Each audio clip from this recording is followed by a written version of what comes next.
Welcome to Red Light, Green Light, the podcast where you'll hear from industry leaders in science, technology, and innovation about the power of strategic storytelling. With decades of experience, our guests will share their own insights and real-world stories to help you avoid red light barriers and ignite green light solutions, from the Zoom room to the boardroom. In each episode, we'll corkscrew downward into the guests' personal experiences of challenge and success, highlighting strategies that turn complex ideas into clear, compelling storylines for stakeholders. Here is where expert minds share stories that shape the future. What's more, you'll walk away with tips to try immediately to drive the vision of innovation with your team. Here is where expert minds share stories that shape the future. What's more, you'll walk away with tips to try immediately that drive the vision of innovation with your team.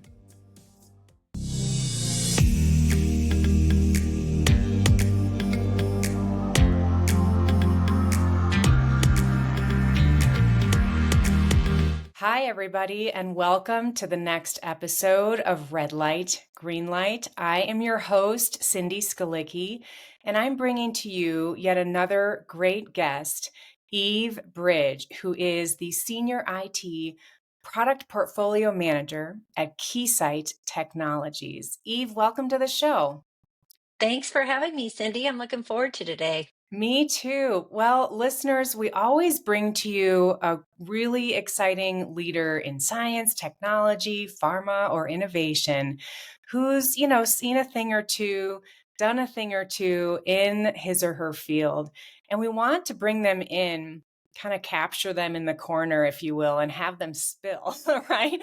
Share stories, share insights, and share some of the learnings from 20 plus years in industry with all of you. And some of you might be listening just to learn about some of the other industries we cover and the leaders we work with. And some of you might be entering tech or some of these industries and just want to kind of get a leg up, right? And advance by using some of the skills that you'll hear today. So Eve, I'm so happy to have you with me here today. You and I met a ways back through one of our previous guests, Allie Morgan at Decra Pharmaceuticals, and she's just fantastic. I know you two have known each other a really long time. The first question we always ask on the show is just to have you introduce yourself to our listeners and viewers and give them a glimpse of your stepping stones to where you are now at Keysight. Sure. Thanks so much. Great intro there, Cindy. Yeah, so I kind of will start forward and then move Sure. a little bit backward. But Sure. working at Keysight Technologies, I found myself 3 years ago. First off, my career span has been largely focused on business development, marketing. I managed sales, both inside, outside sales teams. I've kind of done all of the corporate functions that you could imagine. Okay. And about 3 years ago, I was working in digital. I was working for Keysight Global Marketing and decided that I was ready for a challenge and a change. Mm-hmm. And I found myself, I had an engagement with our CIO at Keysight, and we were launching a online education program to attract users for a specific technology. So we were we were working on a demand gen program together, and he was teaching some content for us. And he said at one point, hey, if you're ever interested in, exploring IT and learning more about Keysight, the IT side of things, let me know. Mm-hmm. And so I followed up on that because I was ready for something new. And at the time, IT was looking to establish somewhat of a brand internally for Keysight. Sure. Okay. I think a lot of IT departments struggle with some of their with Identity. brand. Yeah, with communications, Oh, that's yeah. For considerable sure. Okay. challenge. We speak very technically, and Mhm. not all of our audience is on the same page. Yeah, exactly.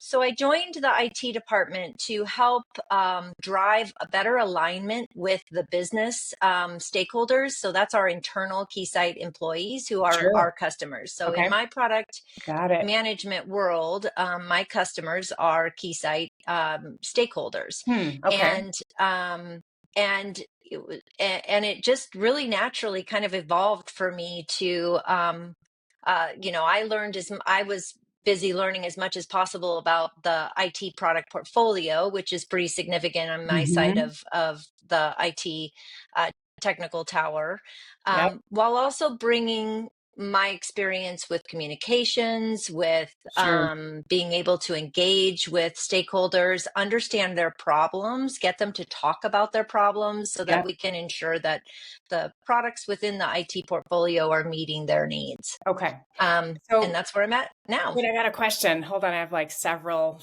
Yeah. things I want to corkscrew downward into. But one is that you said you are the customers for you are the employees of Keysight. So you are in IT in the same way where if someone's got an issue with something going on in their interface at their desk, proverbially, right? Sometimes it's remote. You are the person they're going to call and put a ticket into. Is that the type of IT assistance that you provide, or is there more than that? What's kind of the vibe there? Yeah, so my specific department is a little bit more than that. We Okay. have a whole department that supports your what we would call kind of day-to-day support or break fix issues. Okay.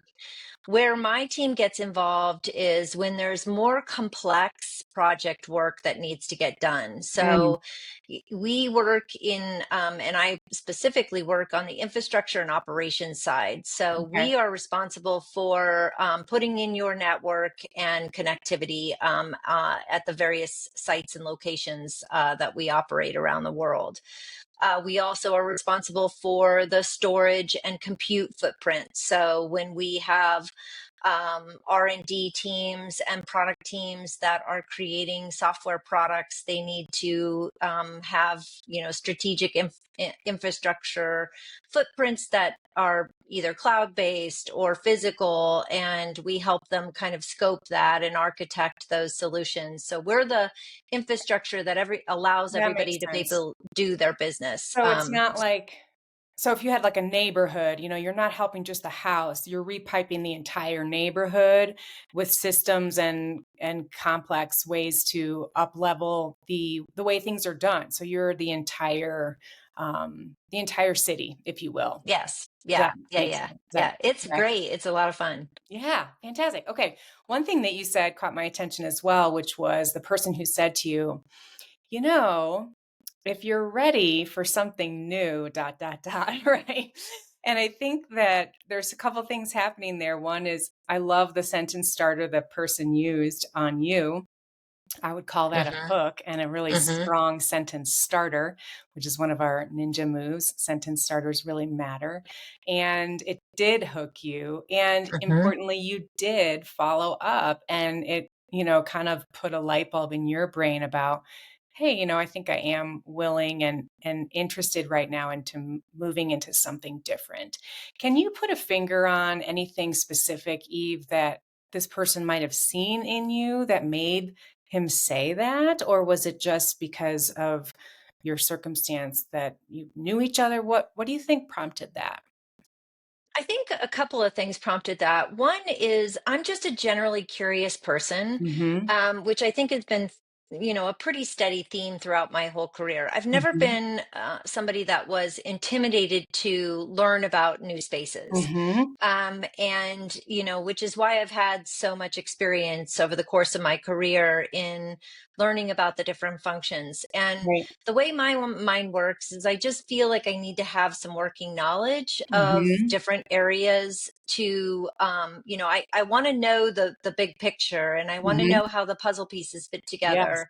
So I think I had expressed a lot of curiosity in working with I love him that. about the content that we were developing, which was pretty technical, and I certainly was not an expert in that space. So I was Right. leaning on him quite a bit to understand that. But I think, I guess I'd have to ask him personally what he Yeah, of saw. But I course. think, from my perspective, it was the curiosity and the desire to know comprehensively kind of what is this content that we're talking about, what's going to evoke that feeling for people who Hmm. want to learn about this. What are the values? What are they going to really Right. walk away from this course that we were developing at the time, and Right. gain an understanding of that. And Yeah. I think that has always been a tool for me Hmm. in being able to develop a good network Hmm. and work with work and partner well, collaborate with people Yep. from all different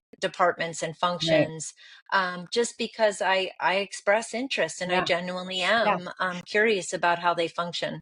Absolutely. And well, we're going to get later in the show to some of the places your curiosity has taken you recently, which I'm very excited to share with our audience. But just being curious and sharing that fire and passion with others around us can invite new opportunity. And I think that's the main message I'd want to give to our audience, is just to let people know when you have something that's of interest to you to learn. I can certainly point to a time in my background where I didn't do that.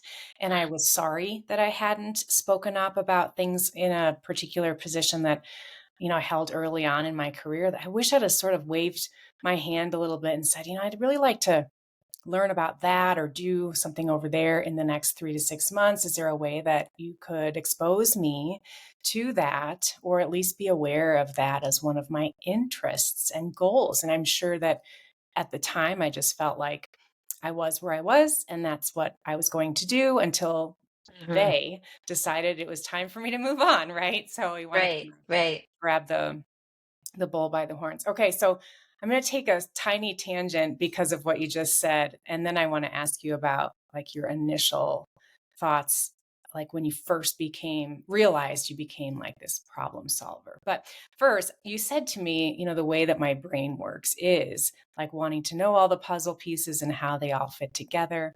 So you have kids and I have kids, and yesterday I had this really interesting conversation with one of my older daughters. And my two oldest daughters are extremely different. And they were having this conversation together. They get along finally, but they said, my second oldest said to the oldest daughter something about like, how do you think? And they got into this interesting Mm, conversation where, so my oldest cool. daughter is an artist, and she said, I think in colors and shapes.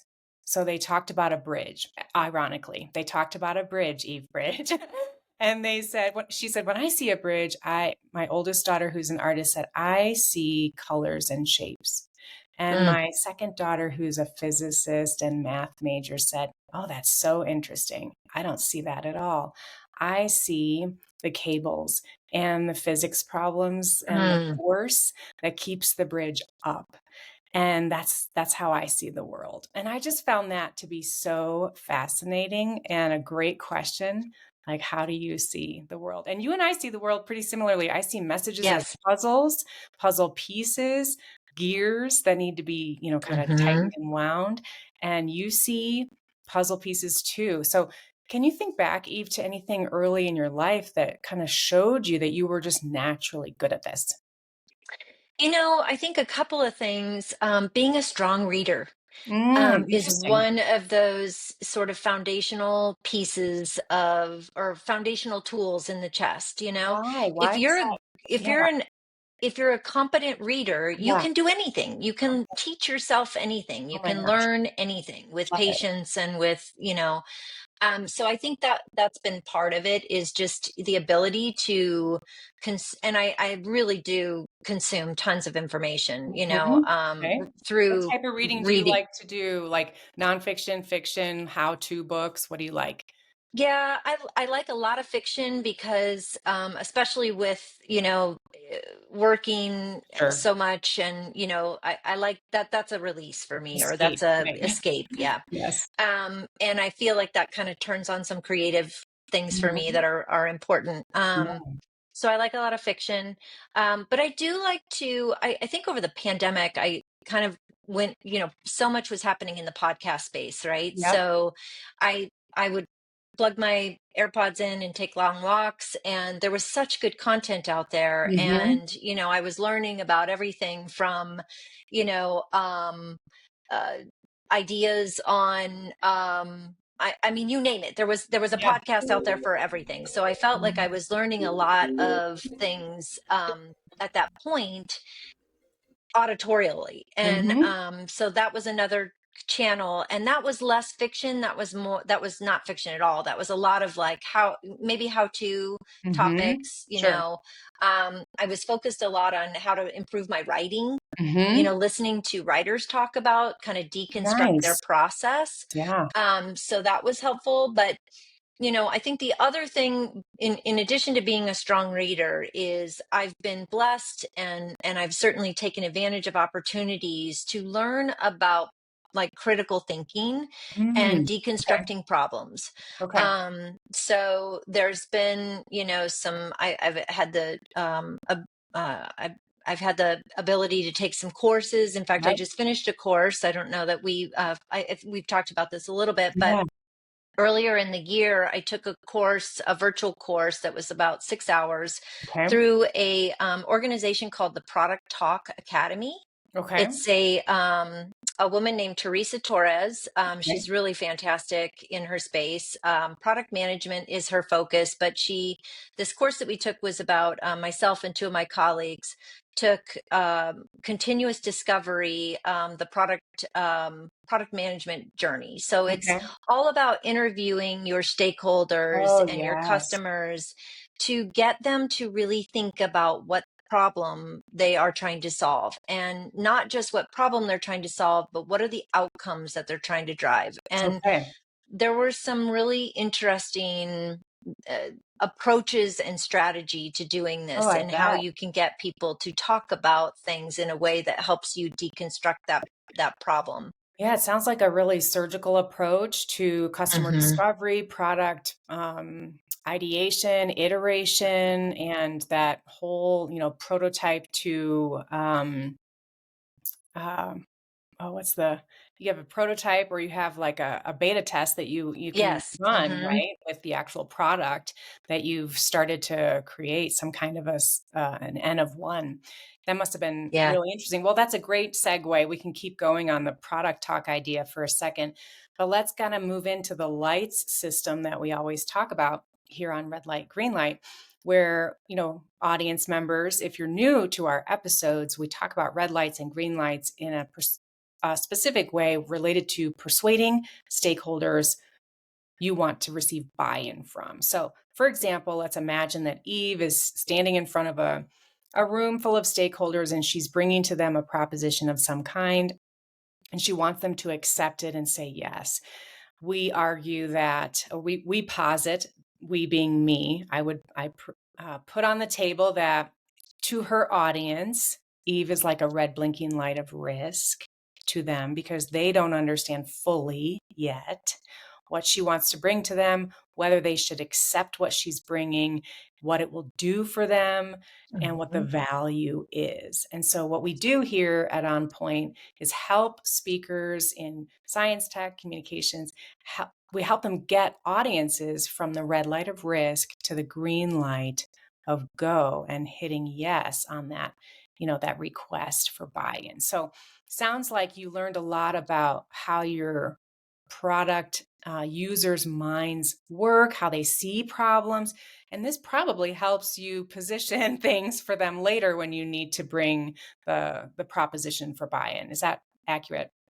Absolutely. Yeah, Okay. absolutely. And Take us through I'm that. finding Yeah, it tell us a applicable little bit in about every some of aspect those. of my life. Yeah. Yeah. Yeah, tell us a little about some of the product talk key insights that you got from that and how they relate to what you do now. Sure. So I'll start with why we took this why we took this course to begin with. I work at a company that is engineers. So our Mhm. lineage is we were once a division of Hewlett Packard. Okay. We were the test and measurement division of Hewlett Packard. We spun off with Agilent, and then 10 years ago became our own company called Keysight. Okay. So very, long legacy, long history, engineering company with that Hewlett Packard mindset Yeah, and yeah. culture. Engineers love to solution. They love to You solve don't problems. say. They do. They love to solve problems, but they really enjoy the solutioning part of the problem solving. And I love it. sometimes what we find is that the identifying of what problem we're trying to solve Mhm. has been maybe not as unpacked as it needs to be. Mhm. Sometimes we're solving superficial problems because we didn't Right. realize they were part of a bigger issue, Yep. and articulating what outcomes we're going to drive once we've solved those Mhm. problems are not necessarily always. I'm not saying that all engineers are, struggle with this, but there are circumstances where I think, we could always improve upon what it is that we're going to Yes. deliver and what that value and ROI is going to be once we've, solved the problem. So it's So yeah, I took the course with two of my colleagues to Mhm. learn how to get our stakeholders to talk to us Mhm. and educate us Mhm. on what it is that they're really struggling with, Mhm. and get that articulation of what it is that they want to Mm. solve, so Mm. that we can really make sure that we're doing a great job in terms of the solution. Well, what this is hitting on for me in my messaging brain is the difference between knowing your audience and being your audience in Yes. order to understand how their minds work. And so it sounds to me like the whole product talk course itself is an exercise in being your audience, not just trying to know them. And what I mean by that is that there's a difference between the two where we might think that we know our audience based on what they look like, where they shop, what they wear, what they drive, what they buy. But when we can think like them, and actually pretend to be in their minds and out of ours, then we can really understand what drives and motivates them in a totally like 3D way, right? A high Right. definition. And so it seems like that's what you were able to achieve. And that's got to help you get to green lights faster.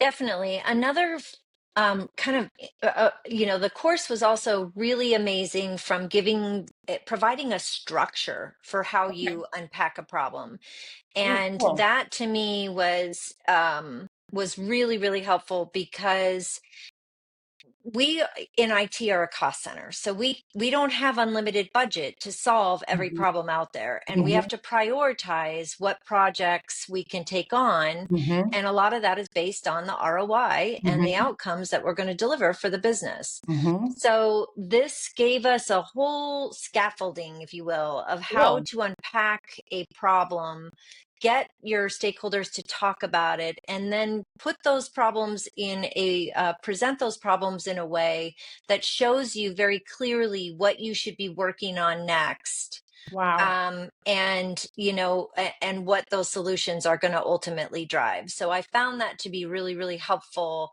in helping us kind of mature our Right. organization within Keysight to do a better job with that. That's fantastic. I love that. What a cool program. It looks like I might have my next guest.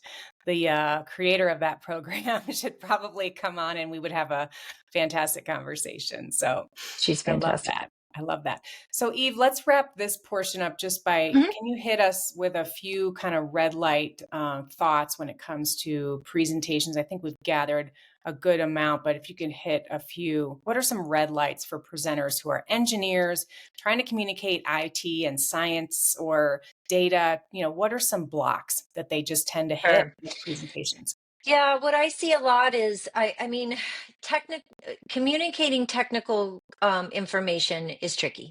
Hmm.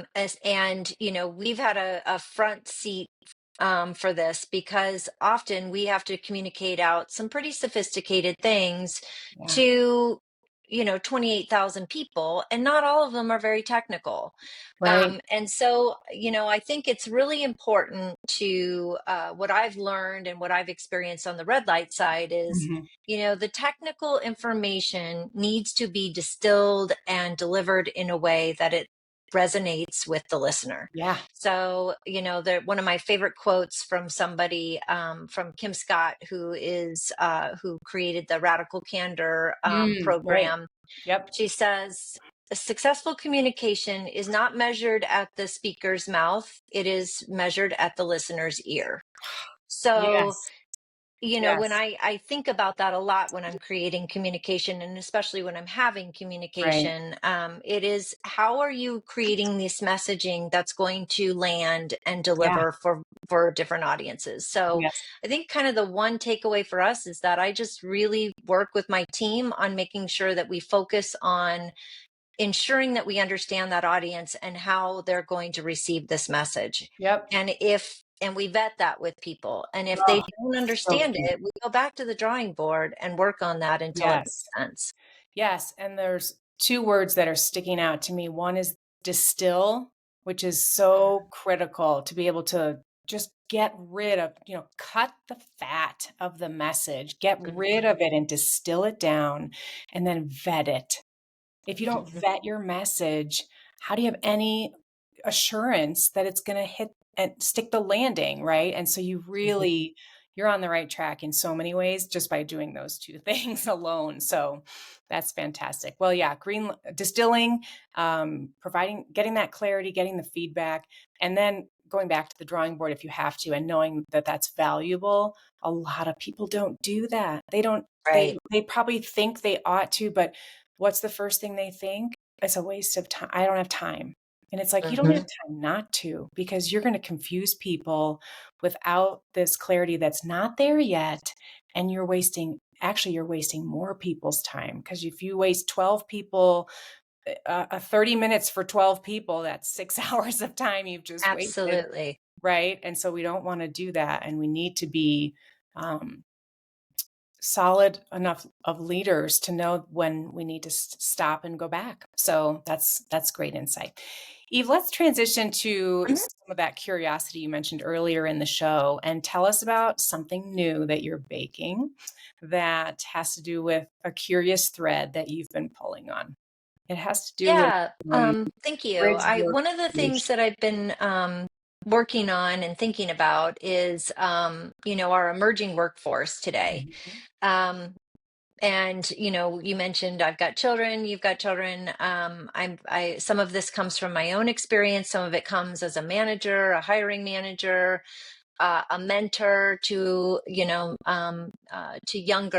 folks that are emerging and in the workforce. Yep. What I've been seeing and recognizing is that there's some challenges out Hmm. there with, Hmm. the highly technology Hmm. dependent trends that are in our emerging workforce. Yeah. That's created some challenges with communication Yep. and problem solving. I mentioned that I'm just in general, curious person, but I think there's some intimidation from people on how do you kind of manifest that curiosity to mean Mm-hmm. something. So I've been Hmm. working on this concept of developing some workshops and some content that will help the emerging workforce with what I would say kind of the four fundamental areas of development that they need, which Okay. is communications. Yep. So, doing this as Yep. well as being in person and Yep. having communications, good communication skills. What does that look like? Helping them model that a little bit. Mhm. There's problem solving. So, how do Mhm. you go about problem solving? Mhm. What is that? There are processes to help you Mhm. break down complex problems and Yep. understand that better. Curiosity. How do you take Mhm. curiosity and manifest that into something that, leads you to outcomes? Mhm. Maybe that's getting a job. Maybe Right. that is being successful once you've gotten that job. And then conflict resolution and Mhm. management. So Mhm. working with different people, working with, different, maybe working with a manager that you don't necessarily see eye to eye with, or a colleague or a Yep. teacher. It'll So happen. some of those, what I would say, kind of fundamental skills, and, Love it. helping them prepare better for that.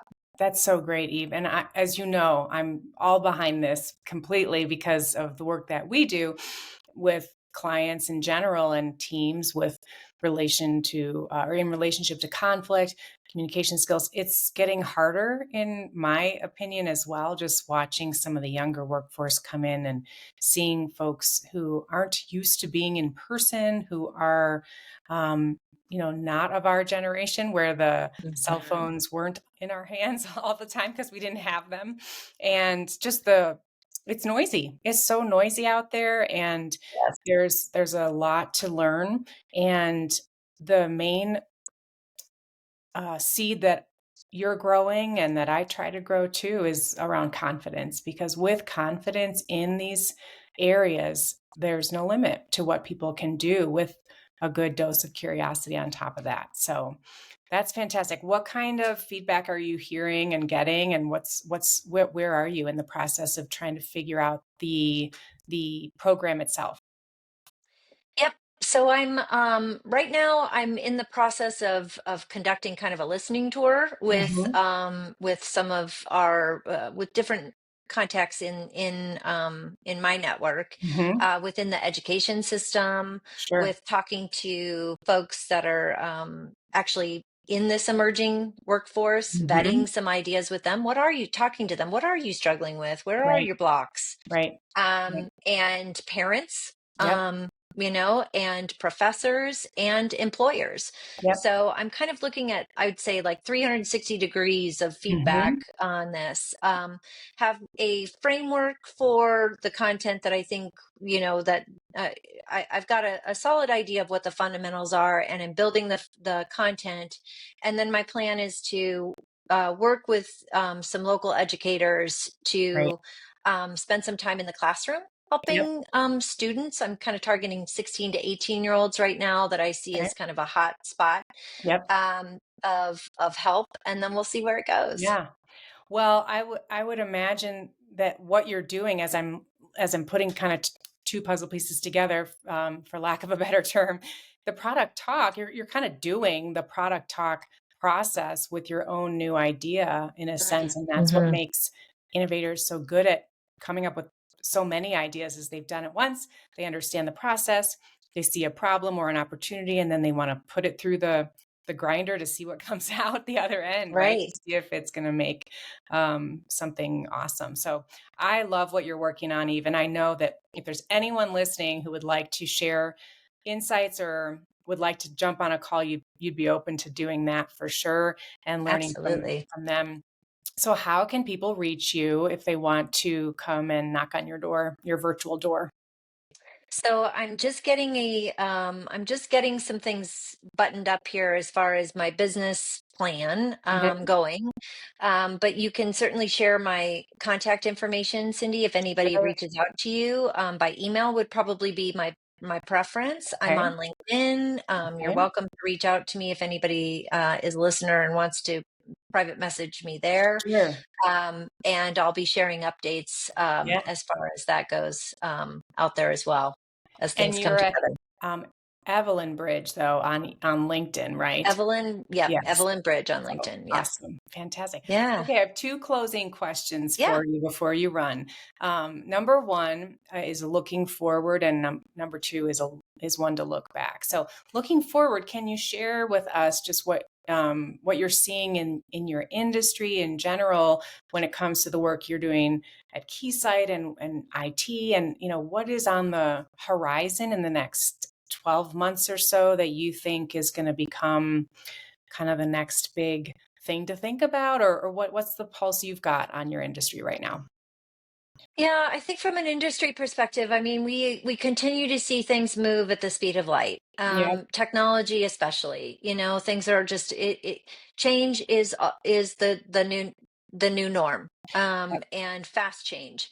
Mm-hmm. So that requires a lot of diligence and a lot of, I mean, in addition to being able to think quickly on your feet, you Mm-hmm. need to be able to unpack things quickly and understand, consume information, distill information, understand those trends quickly, and be able to be responsibly responsive. Mm. um that's what I'm seeing, Love is that. there's a lot of drive and interest to kind of chase shiny objects, I think. Mm-hmm. And I think it's really important for individuals to understand, you know, stay true to some of the areas that are going to be consistent in your Okay. industry, in your Yep. fields, the technologies that are going to, while not getting overwhelmed with being, needing to be up on the latest of everything. Sure. Okay. Pick the places that you could really These kind are of double battles. click and Yes. spend some time diving in, because Mm-hmm. it's worth it. Mm-hmm. And don't try to veneer yourself across every trend, Right. every Oh, it's new great advice. technology. Yeah, you can't be Um, everything to everyone. So, yeah, absolutely. that's great. I love that.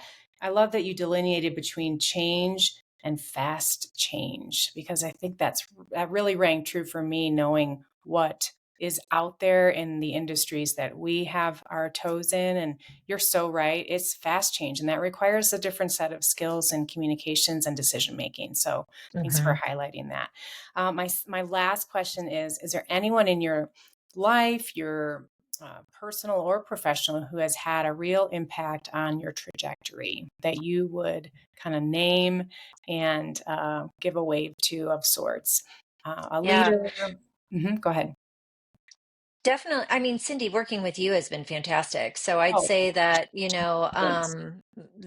that's been kind of a pivotal move for me. Mm, I have had a lot of ideas in my life, and I've mhm. had a lot of mentors, and just been blessed with a great network of people who Yeah, are have been so amazing with feedback. But yeah. I think working with you and hiring an executive coach to help me take ideas and really put some framework around that and Mhm. move that forward has Yeah. been a game changer. Ah, And so it's one thing to be motivated, it's another to be motivated with a plan. yeah. And pulling together that plan with you has been really, I mean, invaluable. So Oh. yeah, so Well, I props to wasn't you. expecting you to say that. You're so welcome, and that was an unpaid advertisement, everybody. Thank you, Eve. That's really kind, and it's been a pleasure to help you and walk with you along such an exciting road. And I feel like we're just getting started. So that's the Absolutely. exciting thing there. Well, you're a fiction reader, so you have any books that you're reading now that you love? You want to pass along to our listeners? Oh boy. Let's see what's on my nightstand right Got now, and several at do a I want time, to admit to usually. it? Yeah. Um, I just finished a book, a fiction book, called Hamnet, which Oh, is based on a perspective of Hamlet, but it's oh, yeah. told from the story of Shakespeare's wife. Oh, And cool. it's a beautiful story. It's Interesting. it's lovely for all the reasons. Yep. It's a very touching tale, and Cool. it was just a new way to look at it, a story that's so well known, Yeah. and a different angle. And I love that kind of thing. So Well, that is like a perfect recommendation on a show where we are always trying to help people totally switch their perspectives so they're yeah, thinking about their audiences. So that's actually really fitting. So thanks so much, Eve. This has been a really fun conversation, as I knew it would be. You've enlightened me and our audiences everywhere. So thanks for sharing your journey. Everybody listening, I hope you got at least one, two, three, or six different nuggets from Eve's brilliance today. Feel free to reach out to her at Evelyn Bridge, just like the kind of bridge you would build, and tell her that you heard her here And especially if you have any insights into people she might want to connect to about her project that she's working on, let her know.